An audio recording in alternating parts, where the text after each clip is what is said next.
นะโมตัสสะภะคะวะโตอะระหะโตสัมมาสัมพุทธัสสะนะโมตัสสะภะคะวะโตอะระหะโตสัมมาสัมพุทธัสสะนะโมตัสสะภะคะวะโตอะระหะโตสัมมาสัมพุทธัสสะพุทธังธัมมังสังฆังนัมมัสสามิ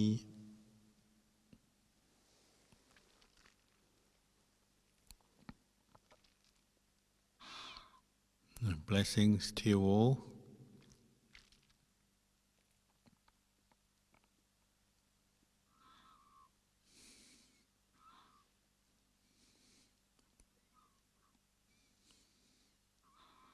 Living in the forest as we do, we're forest monks.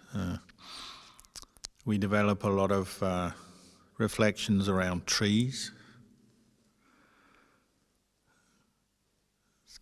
Unsurprisingly. One thing that always sticks up in my mind is just the reflection that you have to accept the way the trees are, the way the forest is, because that's what it is. It's a forest. So like, the trees, when you live in the forest, you see the trees every day and you get to know them, see them more closely. Say if you're just visiting, say as a layperson who lives in a city perhaps, you occasionally go to a park or even a jungle or forest area. Well, you see the picture of the forest as a sort of just a passing image, and hopefully it's enjoyable, but then you leave. But if you live in the forest every day, you see every tree every day. And we say you're going to suffer if you want the trees to be different than they are. You have to accept them the way they are. So there are, of course, some very big, old, mature trees. That may be your thing, and you like them because they may be there for hundreds of years, and they're very grand, inspiring, with that sense of longevity, steadiness and firmness. Or maybe a very new tree, looking a bit flimsy and thin or short. Or some trees are crooked, and you could sit there or walk past and think, oh, I wish this tree grew a bit straighter. Or maybe you like the crooked trees, and people say, oh, it's got character, it's got these funny bits on it. You get different growths on trees, and branches come out at different angles, and perhaps that gives it character, so you like that. And of course trees age, sometimes they drop branches. Certainly in the eucalyptus forest in Australia is always dropping branches and leaves and twigs, and it's a very messy forest. And you get trees growing out of rocks, and trees too near each other growing out of each other or competing with each other, and so on. And if you're walking around wishing it was somehow different, or the trees would be different than they are, then you're going to suffer. You're adding on your own opinion to the way things are. But if you can accept the way the forest is, well, then there's no problem. And even if it is messy and some trees are too tall and some are too short and some are falling over, never mind. If you can accept the way it is, you're at peace. So you learn that. You're living in the jungle, in the forest, you learn about the way things are. And what you can't change, well, why create suffering out of it? Accept it just the way things are. And of course it's the same with people. If you live in a monastery, well, you're living with other people, monks, lay people, who are not necessarily your family or friends or you've known before.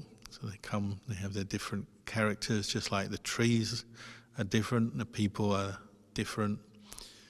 So if you want the people in the monastery to be somehow more to your liking, to your own ideals of how the world and how people should be, then of course, you're adding on to what's there and you start to suffer. So you have to accept the way people are.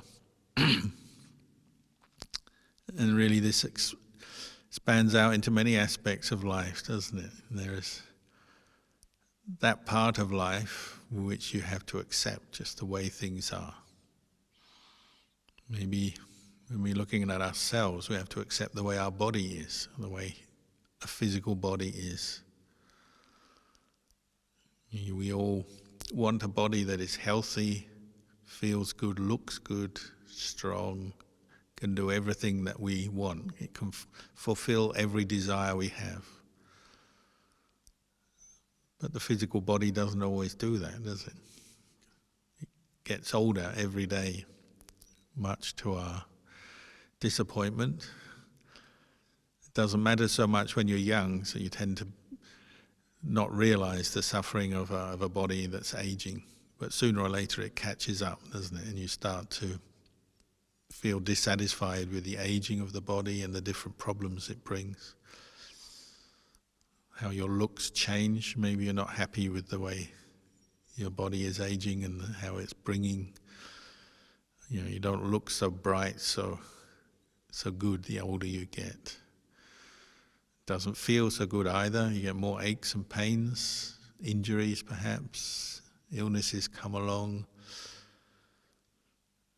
So you meet people sometimes who say, well, I've had an injury for the last 30 years, if it's an older person. And that's become part of their life, who they are, or had to live with this injury. And of course it's subject to disease as well. The longer you live in the world, diseases affect us. Sometimes they bring long-term results. You get chronic diseases that affect your life. But the Buddha pointed out, you have to accept that the body is something that is just naturally subject to aging, sickness and death. It's just the way it is. And even though we do try and keep it comfortable and we kind of spoil the body as much as we can, you can never get beyond aging, sickness and death. So really you do have to come to terms with that. That's a big part of meditation. It's just coming to see the nature of the body as like this. It ages, gets sick, and one day it must die. It's impermanent.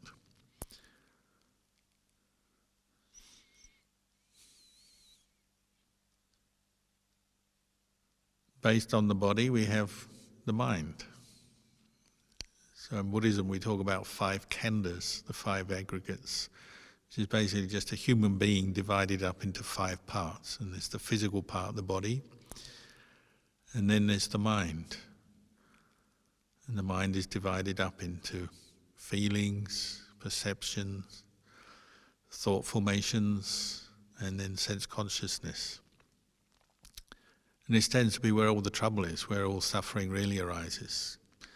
But it's the place where you can really improve your experience of life and remove and change things, remove suffering, change things for the better. The body is, you can only do so much for it. However much you spoil it, keep it comfortable in all the ways we have, you can't stop it aging, getting sick and dying. It's something you just have to put up with, understand, comprehend, that's the nature of body. But the suffering of the mind is not something you have to put up with necessarily. You can change it, you can remedy it. And that is why we do come to practice meditation and also just train in the Buddhist path. We're training to remedy the stress, the suffering of a human mind, because it can be remedied. It's not something you just have to put up with. Maybe in the short term you do, if you've got yourself in a mess and you're experiencing a lot of anxiety, fear, anger, well, in the short term you may have to just put up with that because you've created that suffering. But one of the things you learn from meditation is that what you've created you can also uncreate. You can dismantle, you can remedy, you can change for the better. It may take time and practice, but it can be changed. So the suffering of the mind is not something you should just put up with and just be with. You should put effort into working to remedy it because you can. This is one of the Buddha's big message for the world, is that human suffering, the suffering of the mind, can be remedied, can be abandoned, changed, improved. And that's what practice is all about. The desire to improve the human mind, we call something that we say is something that's wholesome. Sometimes the word desire or wanting in Buddhist circles at least is always tends to be seen as something negative. I've got to get rid of my desires, my cravings. We've heard that craving, negative desire is the cause of suffering, so we've got to get rid of it. But of course there is such a thing as wholesome or skillful desire as well. What we call chanda, kusala chanda or Dhamma chanda.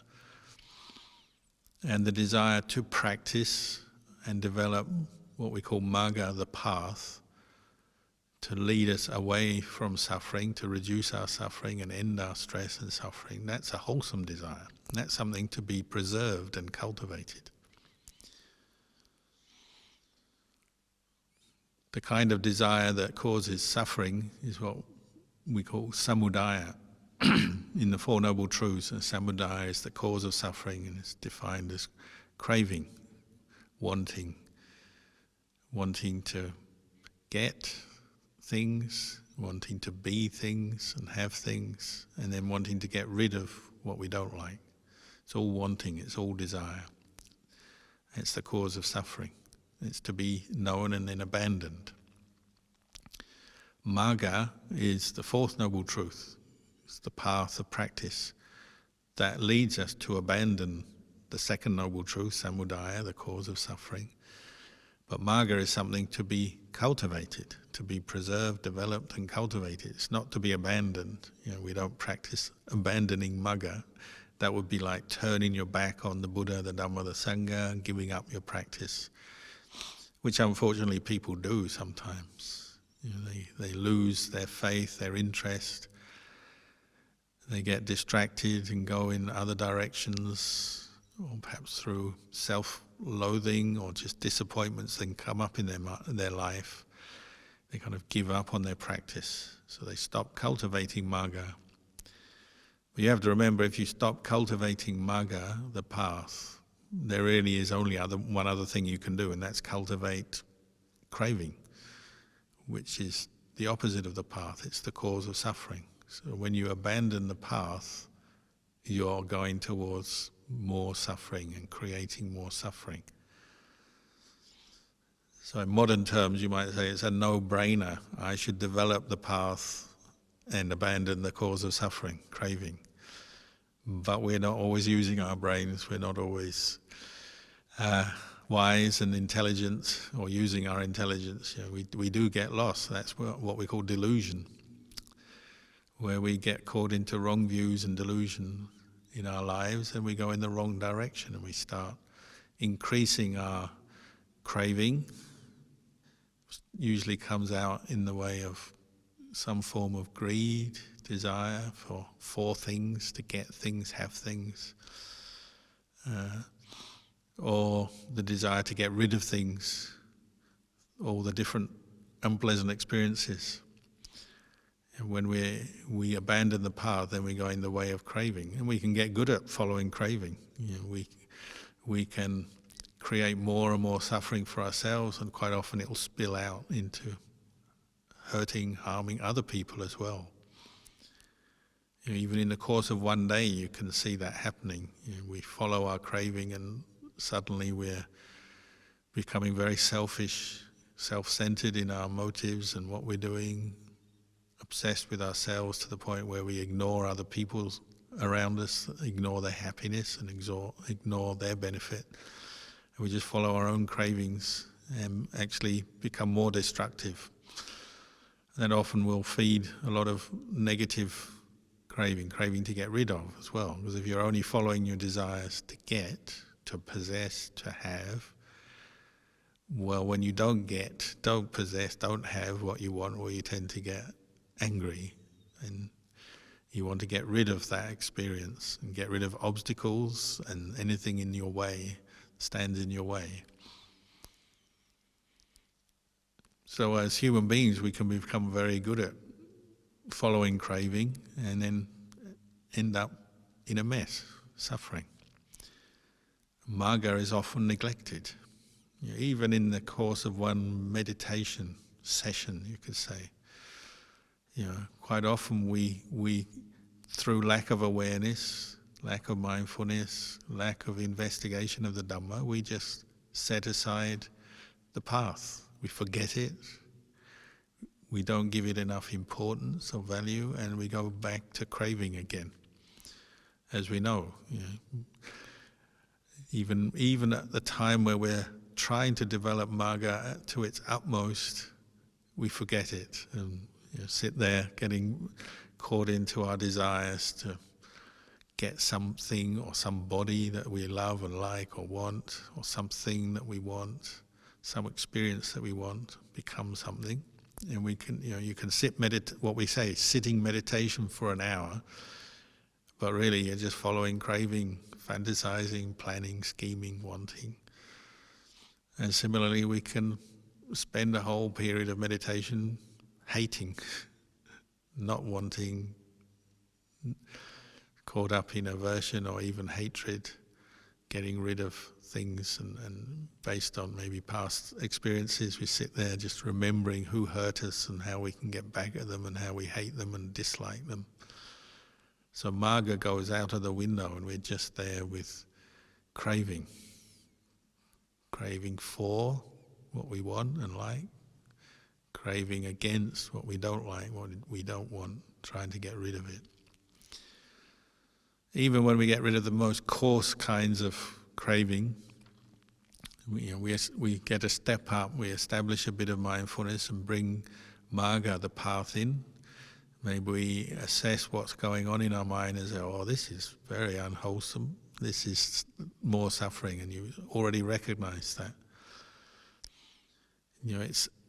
It can morph, it can develop or evolve into something more subtle. So you may have, in your practice, you've already learned maybe to keep the coarsest kinds of craving at bay. Perhaps you practice the 5 precepts regularly. You practice dana, and so you know about letting go of some of your stinginess and some of your coarse attachment. Keep the precepts, so you're cultivating a lot of goodwill for others, for yourself, forgiveness for others if they do things that annoy you. Practicing contentment, so you're not going outside of your precepts to take what is not yours, or maybe to cheat on your partner or whatever. Maybe you've already learned that. And many Buddhist practitioners, they've got a step up where they've learned to keep precepts, practice dana, and they have a certain kind of happiness or source of happiness in their life. But then the subtle kind of craving will creep back into the practice, won't it? So it evolves into craving for pleasure associated with the practice. And this is something, again, we have to start cultivating the qualities of Marga, Sila, Samadhi, Panya, and particularly mindfulness and investigation of the Dhamma and wisdom to see where that may be happening. And usually the telltale sign is a bit of suffering comes up associated with the practice, and then we can see, looking back or investigating through it, we see, there's some craving underneath this. So maybe, if you practice dana regularly, it's just subtle dissatisfaction, discontent with the practice of generosity that you do. You do some kind act or some useful act in a situation, but maybe you are subtly hoping to be recognized for that.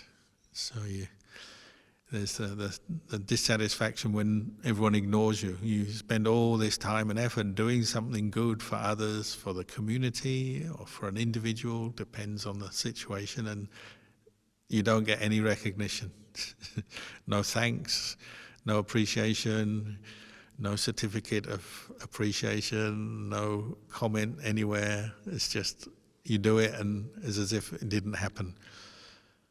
then you get dissatisfaction. The craving associated with wanting some kind of result from your practice of generosity is not getting what it wants, so you go to the craving of discontent, dissatisfaction, annoyance, occasionally even quite strong anger based on feeling not recognized, being at the end of the line, the bottom of the chain, the bottom of the hierarchy, because the world is a place built on hierarchy, isn't it? Even in practice of good, there's a hierarchy. So there'll be somebody who's done a bit more than you, or is more well-known than you, better reputation than you, gets more approval, more recognition than you. And then there's some who get much the same, and there'll be some who get worse. It's just like trees in the forest. There are people at different stages in their practice, but if we start dwelling on that, say as you practice dana, generosity, always looking at others, competing, who's better than, the same as, worse than, the happiness and the benefit of your dana is immediately being eroded away because a more subtle kind of spiritual craving slips in. What we call spiritual materialism, maybe, where you're competing or comparing with others just on the level of dana. We can do that. And we can feel we're superior because we offer more and do more, sacrifice more. Or we can feel equal to, so I can do it just as well as they can. Or we maybe feel worse. I'm just no good. I can't do it as well as the others. And so craving based on also conceit, self-view, associated with our dana, slips into just a very ordinary action. If you're in a monastery, it could be just doing a simple act of sweeping leaves or cleaning up a hall. If you're a lay person, it may be something where you go out of your norm to support a good cause, whether it's a sangha or voluntary work, helping those in need or whatever. If you're in the lay life and you go out of your way to do something good, well, you'll get one of these thoughts coming up in your mind, perhaps having practiced dana. Certainly if you practice dana regularly, the thoughts will slip into your thinking, won't they? Did I do well enough? What are they thinking of me? Do they see what I'm doing? This is one of the reasons why the previous king of Thailand, Rama IX, Bhumibol, was such a great example, because he understood this aspect of practice very well. How even though you're developing good things in your life, dana, sila, bhavana, your craving is always ready to slip in and into your experience, even though you're doing good, maybe. And it sort of weakens the good that you do, or damages it, or takes it away from your experience. So he would always encourage this practice, what we call sticking gold leaf on the back of the Buddha, because it's so symbolic of doing good without expecting anything in return. So you stick your gold leaf on the back of the Buddha where no one will see it and nobody will acknowledge it and give you a lot of praise and boost your ego. They'll just, it's there on the Buddha, on the back of the Buddha, but maybe nobody knows at all that you've done it. The good that you've done is good. You know. So at least one person knows, but then you don't have to advertise it. It just stays there on the back of the Buddha. It's good enough, and it contributes to the whole Buddha. So obviously it's a part of our practice, doing good without any kind of recognition or acknowledgement. But when craving slips in, it wants something. It wants to be something, be somebody. It wants to have something. Many people come to the monastery and practice dana. If you look a little bit more into their motivation, they want to get rich, they want to become well known for being good, being kind, they want to get something in return. They want their heavenly rebirth, good rebirth, they want better opportunities. And you can't blame people, of course, but this is craving, the subtle kind of spiritual craving, you could say, slips into even the good that we do. It's away from magga, In Marga, the path, the Eightfold Noble Path, Marga is not seeking anything in return. Marga is not seeking to get anything. Marga is seeking to let go. Because Marga is when your mind is focused on Nibbana. Nibbana comes about through relinquishment, abandoning, letting go, seeing the harm of clinging on, seeing the harm of desiring, wanting, all the conflict it causes within your own heart, conflict with other people, competition in the world, etc. Marga is focused on Nibbana, letting go, giving up, not getting anything, putting down the burden, not picking up more burdens, putting down the burden. That's the flavor of Marga. So as you practice dana, the Buddha encouraged practice it, of course, because we have a lot of stinginess and attachment, and always keep deluding ourselves that the more material wealth we have, somehow the better things will be. But with it comes the subtle craving and attachment. And just because you're a Buddhist and you practice regular dana doesn't mean to say you don't have these things. They'll come into your experience. And the competing, the looking over your shoulder to see if anyone is acknowledging you, the looking and comparing with others, or even just self-view, comparing yourself. Have I done enough? Worrying about that. Did I do enough? Did I do the right thing? Did I do better before? Endless. The subtle cravings that come in even with just the ordinary practice of dana. Sila is the same, isn't it? We practice sila, and how often do you hear either yourself or other people disappointed that they kept their sila, but other people didn't appreciate it, other people weren't fair to them, other people gave them a hard time. It's not easy, of course, it's a challenge. But we can't be seeking anything in return. That's moving away from marga towards craving, even in, say, keeping precepts and practicing sila. Living in a simple way, harmless way. It's not easy, but craving can come into that, can't it? So maybe just the conceit, I keep the precepts and they don't. I'm better than them, and we look down on them. So sometimes Buddhists are good at getting very irritated with people who don't practice. Maybe people who come to the monastery and don't yet know about precepts or don't commit to the precepts. So you look down at your nose. It could even turn into contempt. You think contempt is quite a strong defilement. So if it's conditioned by attaching to your precepts and your practice of sila, morality, you're taking the moral high ground, looking down your nose at people who don't, or whatever, then it can become quite a coarse mind state. Again, you're doing something good, but then it turns into craving, and then craving is the cause of suffering. So sometimes, we get angry with others who don't practice in the same way as us. If it's Sangha, monks and nuns can get angry when other monks and nuns don't keep their precepts very well, or miss out on something, keep most of their rules but miss out on one or two rules here and there. You can get very angry, upset about others, their behavior. Sometimes in monasteries you get the Buddhist police who start judging others and getting very high and mighty or angry or upset about other people's behavior, not following the rules well enough. It's understandable, but in terms of practice, this is craving, slipping in and losing marga and going back to craving, the cause of suffering.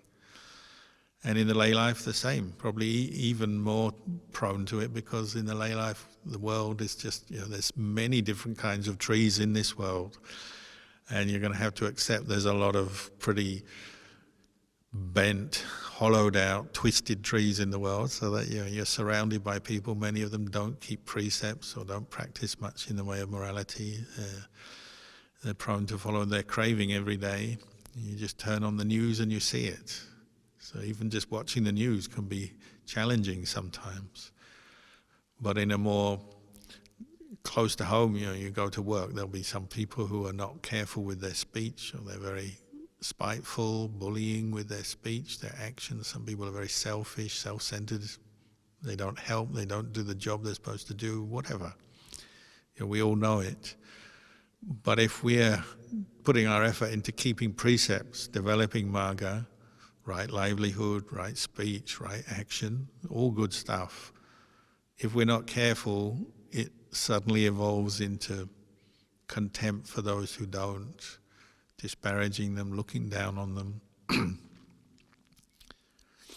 Can even, the subtlest conceit can even be when you are feeling sorry for someone who doesn't practice Dhamma, and maybe you can see them doing harmful things. They drink too much, they tell lies, they steal in some way or other, and we feel sorry for them. But again, subtly, the sense of superiority, the conceit, is slipping in there without us realizing. So we have a way of thinking here all the time to check whether we're really on magga, letting go of self-view, attachment even to the subtlest form of self-view and conceit that may form around the practice of dana or sila, or we're building up self-view again. I am a good Buddhist, I'm a generous person, I'm a moral person, and getting angry with everyone else who's not. It's possible, it happens. So the practice of magga, you never have a moment's rest really. It's an ongoing thing, because every aspect of our life is taken up with either craving or magga. It's a constant battle. The war is won with nibbana, but there's many battles along the way. And however long you've been practicing, however much you've been practicing, craving and attachment will slip in wherever it wants, wherever you leave a hole. The way Luang Por Man and Ajahn Chah used to talk about magga is closing up all the holes in the mind, these places where the craving can slip in, whether it's associated with the practice of dana, sila, or in meditation. Meditation is the same. How often do we judge ourselves on how well we've been meditating or how badly we feel we've been meditating? We look across at other people or listen to their stories and we feel jealous of them or in awe of them, praising them, and then looking back at ourselves and feeling terrible, or we feel we're superior and better than the others. Or the common one is somebody else seems to meditate so easily and so quickly they get results, whereas we look back at ourselves and we put all this effort in and it still doesn't seem to be going anywhere. Craving is slipping in all the time and we're losing magga. It is what it is. So if you're peaceful, good. But if you're not yet peaceful, never mind. Your aim is to develop magga, not to be cultivating craving associated with meditation. So there's one kind of craving, craving to get rid of is huge for meditators. I want to get rid of every thought, every desire, every feeling, every wrong view. It's all got to be gone quickly. I want quick results, a craving for quick results, craving for a pure mind, craving for samadhi, craving for insight. Everyone experiences it in one form or another.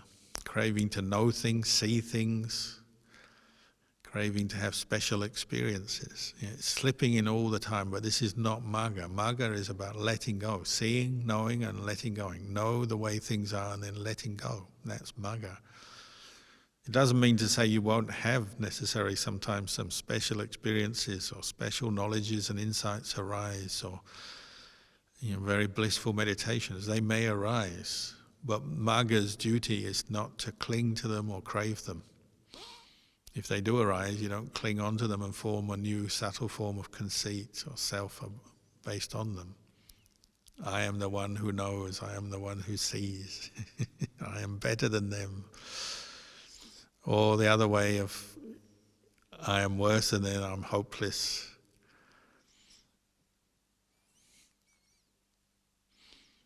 Ajahn Chah used to talk about the 9 conceits.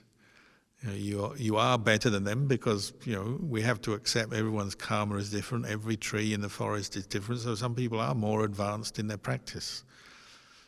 But the craving and conceit comes in with I am better than them and I think I'm better than them.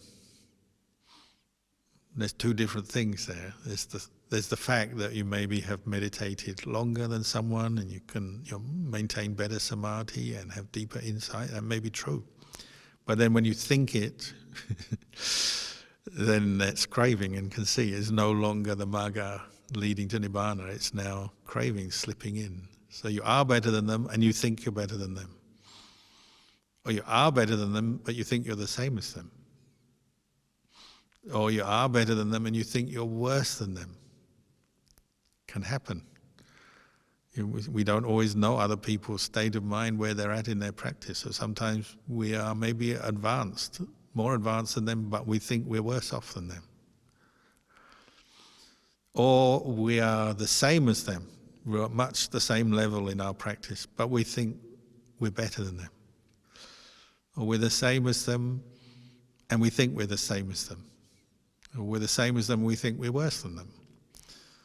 Or we're worse than them, less advanced, less mature, less developed in our practice. And we think we are less well off than them. Or we're less developed in our practice, we think we're the same as them. Or we're less developed in our practice, we think we're better than them. It's called the 9 manas, 9 conceits. It'll slip in all the time, won't it? Constantly looking and comparing outside of ourselves, what we've heard, what we suspect, what we guess. But we don't really know. I mean, that's one reason why we reflect. I don't really know what other people's minds are like, where their practice is at. In the end, you only can know what you know. And so we're developing this awareness within ourselves of what's going on. Awareness of the body and the way it is, and then the awareness of the mind. Thoughts, feelings, as they are. So as we cultivate magga, that kind of awareness becomes trained, more refined. And so you start rooting out things that you didn't notice before, you start to notice. Oh, there's even this subtle conceit. I did this bit of meditation today, I did my retreat, or I did my meditation today, and I'm starting to feel quite good about myself. And then you hear someone else seem to have much better experience or much worse than experience, and then the conceit comes in. We read a book or we listen to some talk, and our self-view is shaken. It can happen at any time. But the Buddha is encouraging us to develop mindfulness so that we can see and know the way things are. And the way things are is that things are impermanent, unsatisfactory, not self, anicca, dukkha, anatta. This is magga, bringing the mind to see that in all our experience. In the good we do, and certainly in the bad we do. It's anicca, dukkha, anatta. What is anicca, dukkha, anatta is to be let go of, not to be grasped at as a permanent self, as me, you, a being, a person.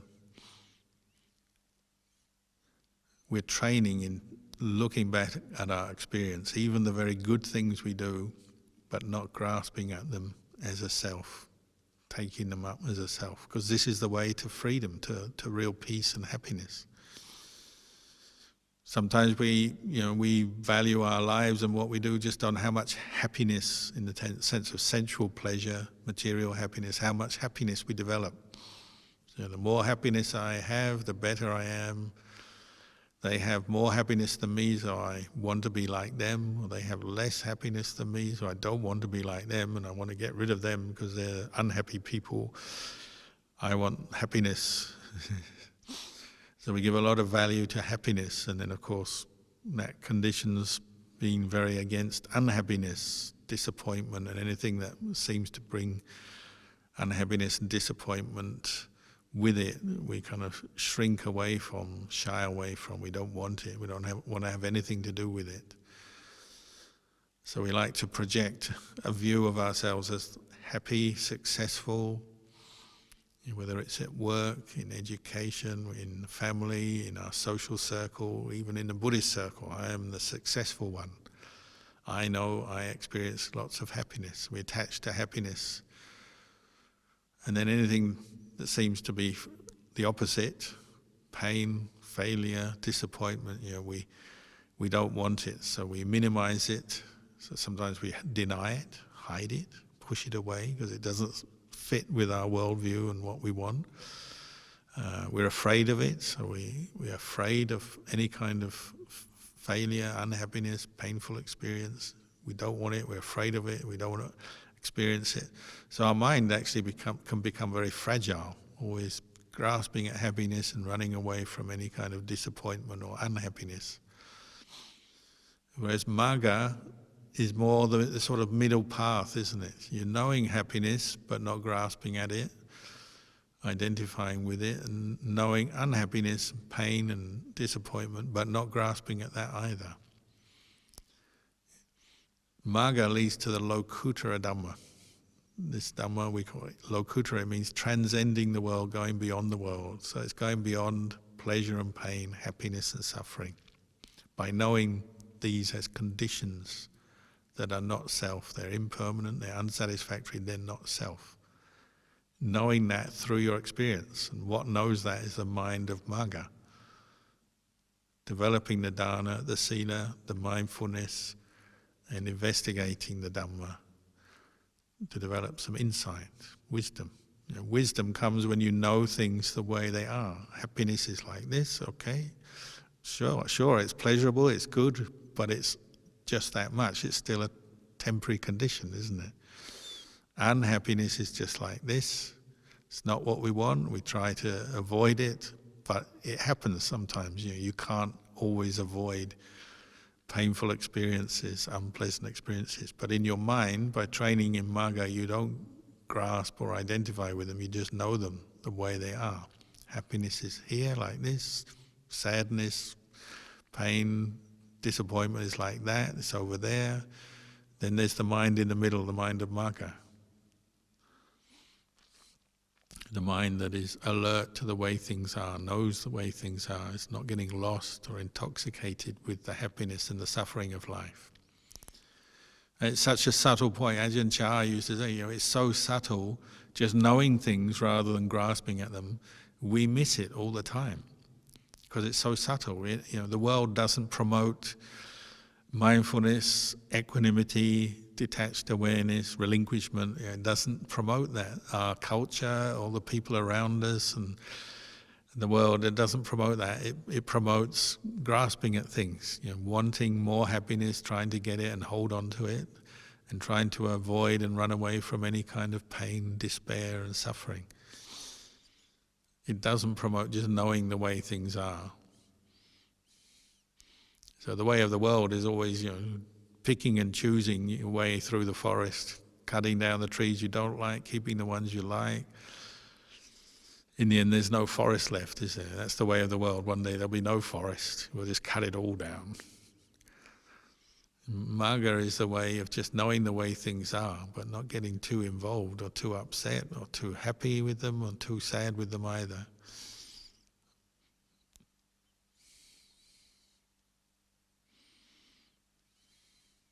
It really is the way out of suffering, and Magga is the way out of suffering, and Magga is developing mindfulness that sees and knows the way things are. The more we do it, the more we develop it, the more there's a chance for your mind to experience true peace, clarity, becomes brighter, happier. We plug up those holes in our thinking and our view of the world and in the mind which let craving in. The more Magga is established, Sila, Samadhi, Panya is established, craving finds it harder and harder to slip in and fill in those holes. The holes are all plugged up. It's like our huts in the forest. We have these really small kinds of mice. They're called Antechinus. They're tiny, the size of your thumb.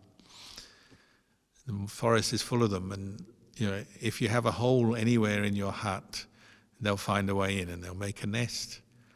So if you don't want to be bothered by mice, well, you look around and find a hole, their hole, and then you plug it up with some kind of filler, and then they can't get in. Our mind is like that. You try to plug up the holes where craving can slip into your experience, even when you're doing good. Try not to attach to the good or crave the good or the results of the good. You just do it, and then you let go. So even if you practice this for the rest of your life and nobody acknowledges it or knows what you're doing or tells you how good you are or advertises it to anyone else, doesn't matter. You know, and your mind is experiencing the good results from it because you're letting go.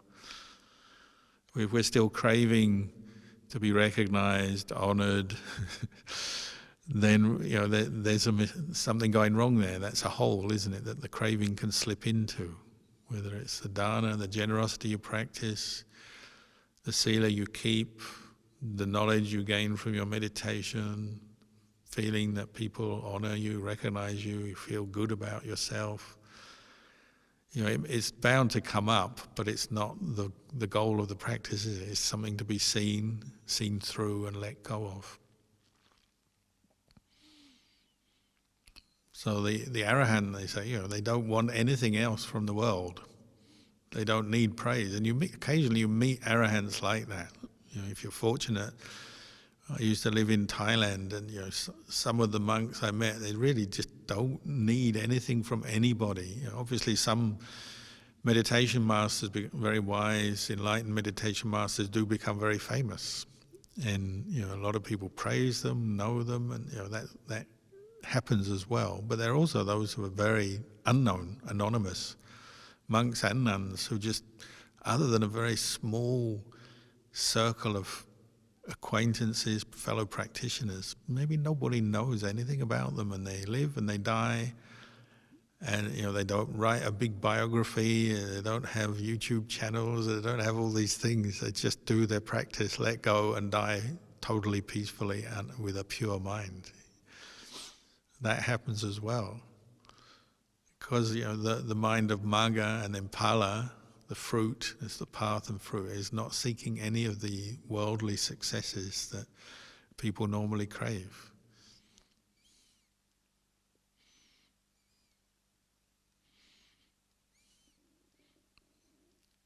One of the privileges I once had was at a funeral, Lumpur Tate's funeral, massaging two great arahants. Lumpur Ri and Lumpur Luang were chatting, and as a junior monk I was there attending on them, massaging their feet, giving them a foot massage. They're both quite old, and they're just chuckling about people who are not arahants, because they're both arahants, so they're allowed to do that.